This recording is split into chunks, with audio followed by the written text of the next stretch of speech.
Okay, last two problems for chapter 5.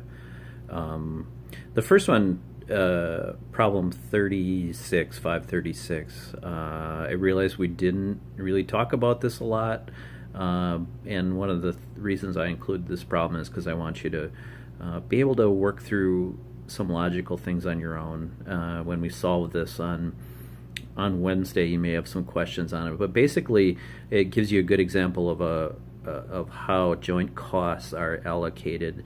Apologize if you're a vegan or a vegetarian, but the example they provide in the book is a good one, and that's the fact that in processing a chicken, you would come out with various parts for sale, and then those parts, it's necessary to allocate the joint costs of chicken processing to the individual parts. And so it's almost if you think of it intuitively, it's almost backwards. In other words, you're allocating those costs, and what they usually do is they allocate them based on sales value. So in this problem, you're going to be asked to determine the sales value of each type of chicken part, and then use that value.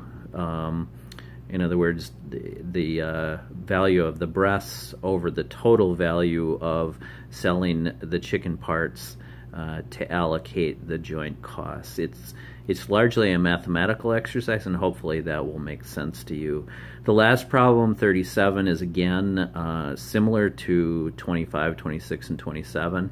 Follow those exhibits in the book to determine the differences in weighted average costing and FIFO costing, and I think you'll do okay. So that's chapter 5.